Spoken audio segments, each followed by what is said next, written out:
Hello friends, welcome to authentic south. இன்றைக்கி நம்ம சேனலில் ரொம்ப ஹெல்த்தியான டேஸ்டியான பாசிப்பருப்பு தோசை எப்படி பண்ணுறதுன்னு பார்க்கலாம். இந்த தோசை பண்ணுறதுக்கு ஃபஸ்ட்டு ஒரு பவுலில் 1 கப் அளவுக்கு பாசிப்பருப்பு எடுத்துக்கலாம். இது வறுக்காத பாசிப்பருப்பு. இது கூட 1/2 கப் அளவுக்கு இட்லி அரிசி, அப்படி இல்லாட்டி சாப்பாட்டு அரிசியும் சேர்த்திக்கலாம். 1 டேபிள் ஸ்பூன் அளவுக்கு உளுந்து. இது எல்லாத்தையும் சேர்த்து ஒரு 3லேருந்து 4 தடவை நல்லா வாஷ் பண்ணிக்கலாம். பாசிப்பருப்பில் அயன், புரோட்டீன், ஃபைபர் இப்படி எல்லாமே அதிகமாக இருக்கிறதுனால இதை அடிக்கடி சேர்த்திக்கலாம். எப்போவும் ஒரே மாதிரி அரிசி மாவு தோசை பண்ணுறதுக்கு பதிலாக இந்த மாதிரி மாற்றி மாற்றி பண்ணலாம். ரொம்ப ஹெல்த்தியும் கூட. இதே மாதிரி சில தோசை வெரைட்டிஸ் நான் கடைசியில் என் கார்டில் கொடுத்துருக்கேன், செக் பண்ணி பாருங்கள். நல்லா வாஷ் பண்ணி எடுத்தாச்சு. இப்போ தண்ணி சேர்த்தி ஒரு 6 மணி நேரம் போல் நல்லா ஊற வச்சு எடுத்துக்கலாம். அரிசியும் பருப்பும் சேர்ந்து நல்லா ஊறிடுச்சு. இப்போ இதை ஒரு மிக்ஸி ஜாருக்கு ட்ரான்ஸ்ஃபர் பண்ணிக்கலாம். ட்ரான்ஸ்ஃபர் பண்ணிவிட்டு தோசைக்கு காரத்துக்கு தேவையான அளவு 3 பச்சை மிளகாய் சேர்த்திக்கலாம். உங்களுக்கு எக்ஸ்ட்ரா வேணுனாலும் எக்ஸ்ட்ரா சேர்த்திக்கோங்க. கூடவே ஒரு 10லேருந்து 15 கருவேப்பிலை, 1 டீஸ்பூன் அளவுக்கு சீரகம், இந்த டிஷ்ஷுக்கு தேவையான 1 டேபிள் ஸ்பூன் அளவுக்கு உப்பு சேர்த்திக்கலாம். கடைசியாக மாவு அரைக்கிறதுக்கு தேவையான அளவு 1 கப் அளவுக்கு தண்ணி சேர்த்திக்கலாம்.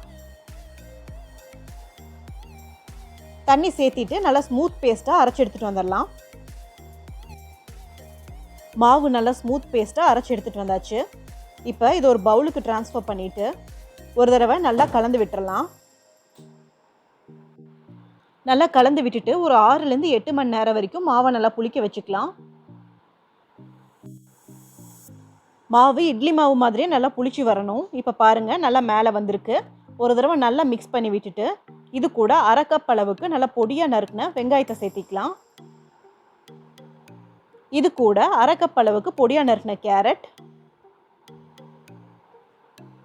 1/4 கப் அளவுக்கு மல்லி இலை, அப்படி இல்லாட்டி முருங்கை இலை சேர்த்தியும் பண்ணலாம்.